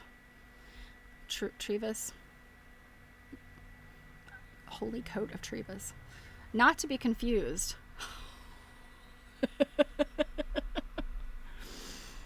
With the Holy Hand Grenade of Antioch. And it is patterned with wavy lines arranged diamond-wise, with a white spot at the points of intersection and a rosette in the middle of each space.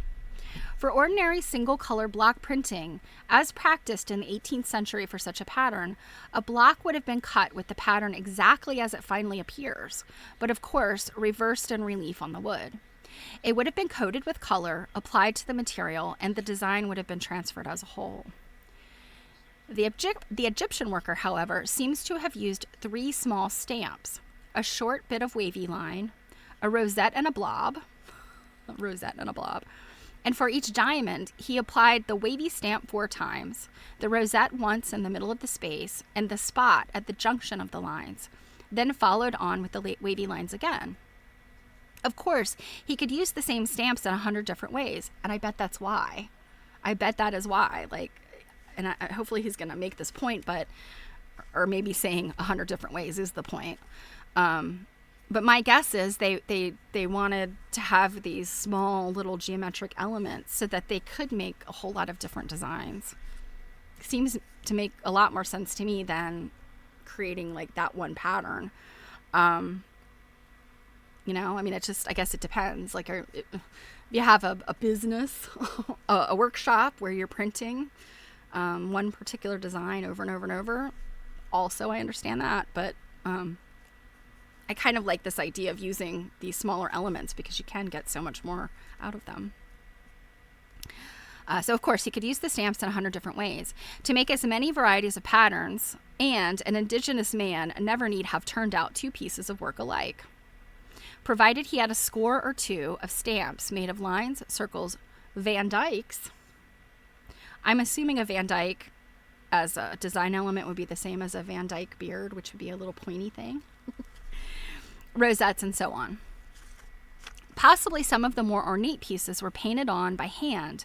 If not, large blocks would have had to be specially cut. The little tunic above described is an early example of resist dyeing. The printing was done with unctuous clay or wax.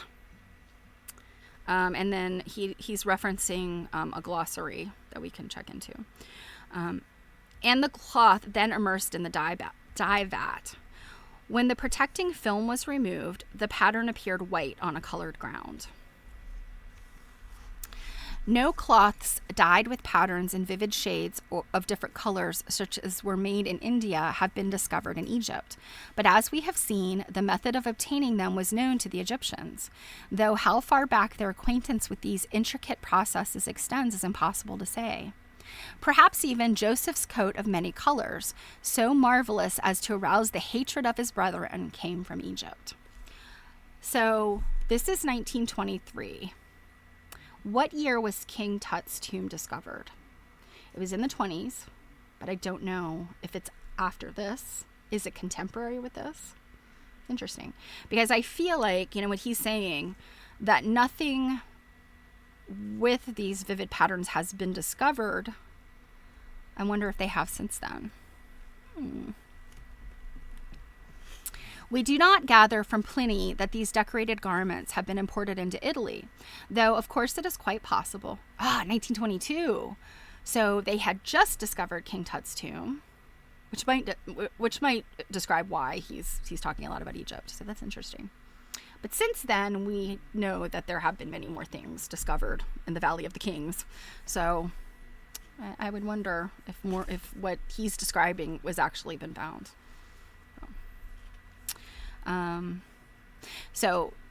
Pliny does not give us any indication that these decorated garments were imported into Italy, though of course it is quite possible. He appears rather to describe them as strange curiosities. But if they were known, it is unlikely that they would be looked on in any other light than exotic luxuries. Why? Because they didn't do this in Italy? I don't know. It is almost certain that they were never copied by the Romans. Their manufacture necessitated a thorough knowledge of dye stuffs, and the dyer's art was not apparently well understood in Rome.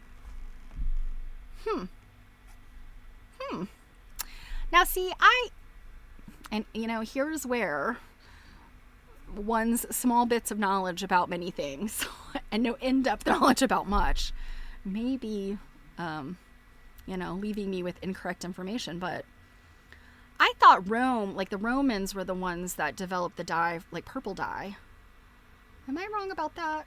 So I'm kind of feeling like that purple dye, which I think came from some type of shellfish, some type of snail or shellfish. That was like the royal purple. And so they would have had to figure that out from dyeing. But maybe it wasn't the Romans. Maybe I've always assumed it was the Romans and it wasn't. Okay. There's something else to research that I will never get around to.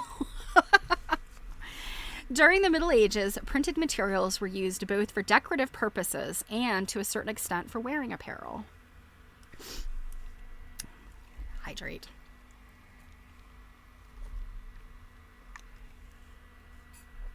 The colors, however, were simply pigments applied on the surface by means of wood blocks, and the designs are very similar to those used for weaving silk and brocades. Metallic decoration was also employed, and it would appear that the printed stuffs were intended as cheap substitutes for woven silken fabrics, which were then, of course, enormously expensive. So I'm thinking this might be like those brocade type of things. And the designs followed the originals as closely as possible.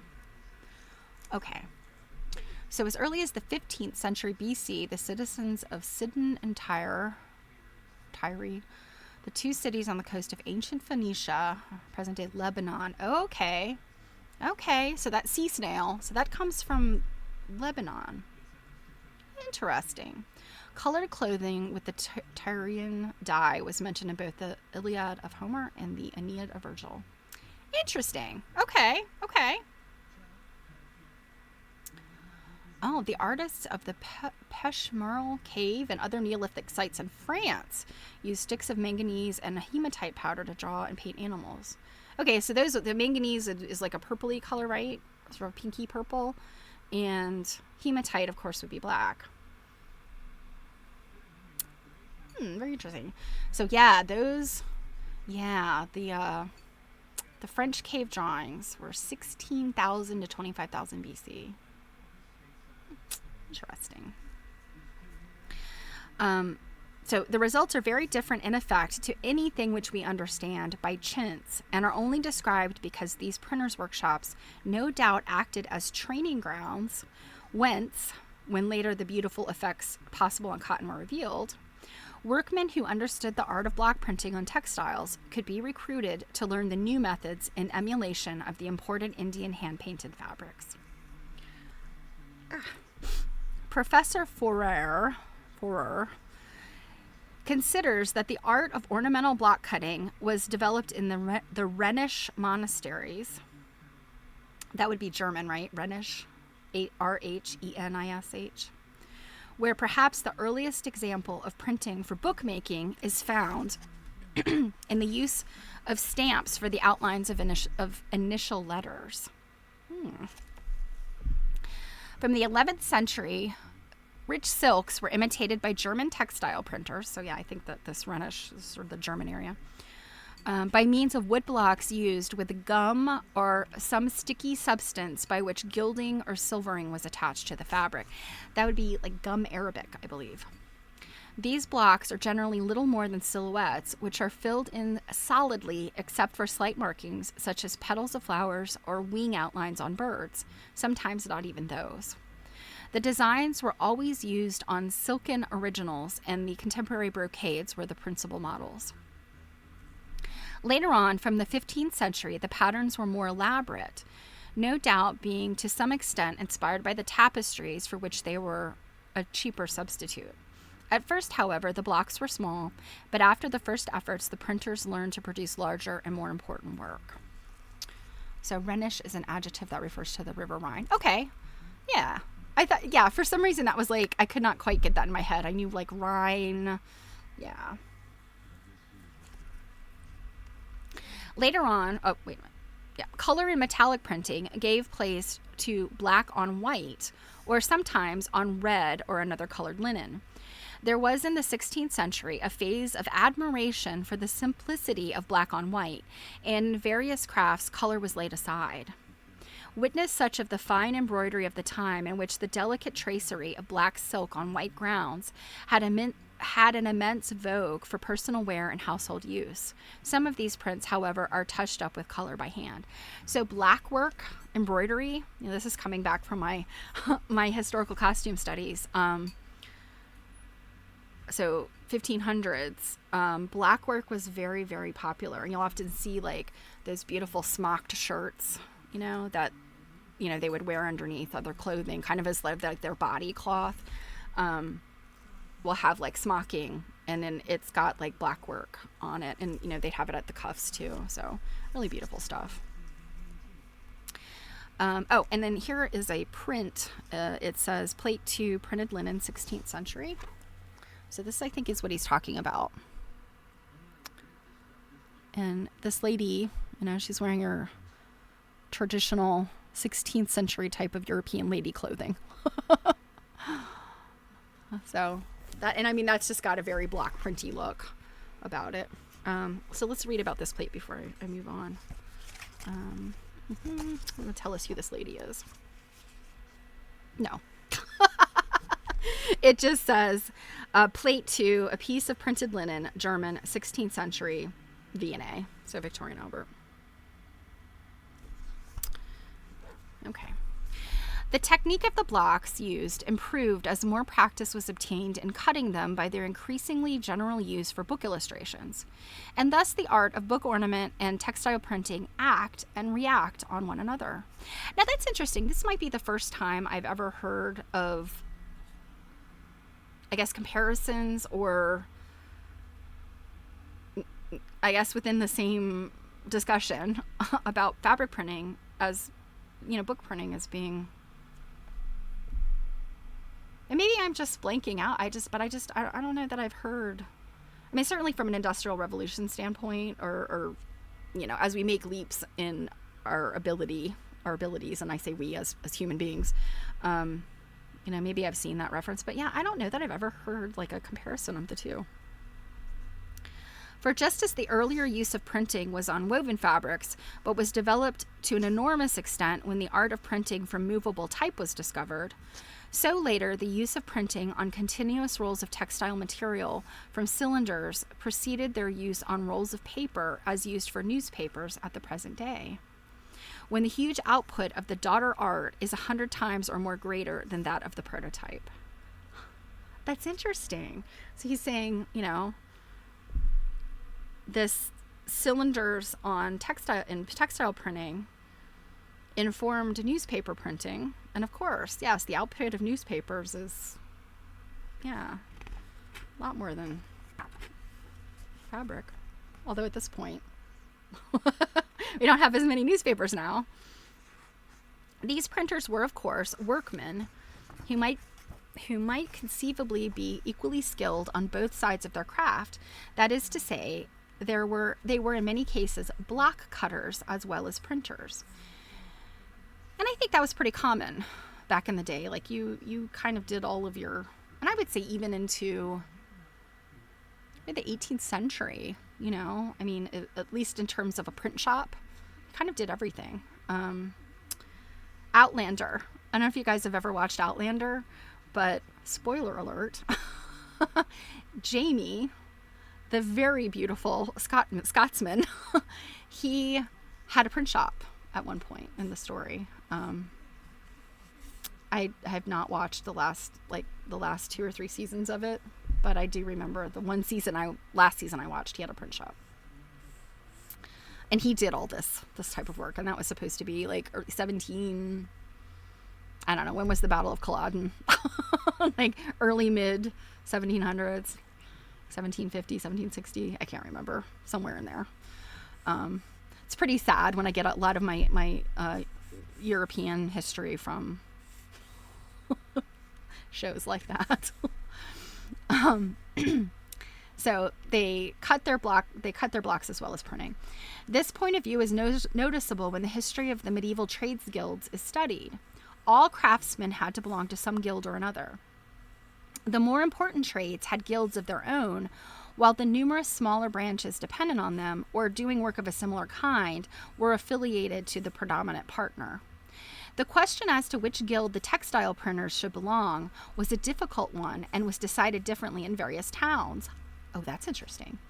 They might equally well be considered as being dependent on the weavers, the decorators and painters, or the woodworking trades, according to whether the point of view taken was that they were employed on textile fabrics when the weavers could claim them, as decorating the said fabrics when the painters seemed to be the right guild, or as making and cutting wood blocks, which brought them into the Carpenters Guild. Oh, wow! Of course, each guild was anxious to have as many adherents as possible, as its power and wealth increased according to its numbers. On the whole, the view taken was that of Senino Senini, that their trade was the art of painting with the block, and they were included with the painters. At the end of the 17th century, the difficulty was increased by the adoption of another technique, the art of reserve printing, with the resulting application of color by means of dye being introduced, which gave the Dyers Guild a claim. This marks the beginning of a new phase in the development of printed textiles, for with the spread of the use of Indian chintz in the 17th century and the introduction in a modified form of some of the Indian methods into European printworks, the real history of chintzes in Europe begins. And the footnote here says the whole question of the connection of the textile printers with the trades guilds is dealt with in a most interesting way in Professor Ferror's Les Imprimeurs des Tissus, which would be French for the printers of textiles, I guess.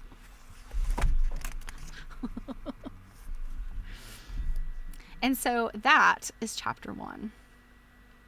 In chapter 2, we will get to Indian chintz and how they were made. So, what do you guys think? Is MacIver Percival? He's interesting. I think with Avril Colby, when we read her, she was mid-century British writer. She was a little dry. she spent a lot of time on quilted armor. So I kind of feel like MacIver's maybe going to be a little bit more interesting than her. But raise your hand now if you don't ever want to hear any MacIver Percival again. Okay, nobody raised their hand. So yeah, I think we're going to keep giving MacIver a little bit more rope. We'll see how this progresses. Thus far, I'm finding it interesting. And I mean, nothing else. These color plates are just stunning. Let me wet your whistle with another one. Check that out. To me, that just looks like a big serving plate. But this would be one of the octagonal medallions of Chintz. And that one says, Chintz panel for screen or chair commemorating the marriage of Princess Charlotte of Wales to Prince Leopold of Saxe-Coburg, 1816. So interesting. So this was the royal marriage, a royal marriage print. Very cool. So with that, I am going to begin my long weekend. I actually have a lot of work to do this weekend. This week was maybe a little bit less productive than I had hoped it would be. And I have some significant things to still do with my project for my Artist James Scholar. So, and absolutely we're going to raid Kenny. I haven't done a raid in a while. So, yeah. Hey, Eva. I didn't know you were here. All right, you guys. So if you've never been here for a raid, what is going to happen is I am not going to play my goodbye stuff. We'll raid, and then there will be like a countdown, and then all of you guys will go get dropped into Kenny's stream. And of course, you don't have to stay. But at least say hi to Kenny, because I think all of you know him. And oh, you were just being quiet. Eva, that is so unlike you. Are you okay? So I'm just kidding. I'm glad you're here. So yes, I hope you guys have a wonderful weekend. Like I said, it is a long weekend for us here in the US, but I will be here on Monday. I don't know what we'll do. It might just be reading MacIver. But if I come up with anything this weekend that's, I don't know, Memorial Day-ish quilt related, I will certainly unleash that on you guys. Oh, you just had your own. I didn't know that Canada had like a Memorial Day thing. Interesting. I'll have to pick your brain about that soon. So, all right. So I am gonna switch over. Decoration Day. I love that. Start putting out the red, white, and blue every month. All right, guys.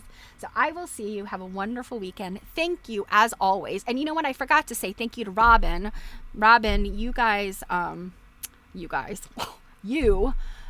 renewed your membership today, your subscription, and I thank you very much. I did see that, even though it was in the startup part when I wasn't here yet. So bless you, all of you, because all of you are wonderful additions to this channel, and I could not do it without you. So, all right, here we go.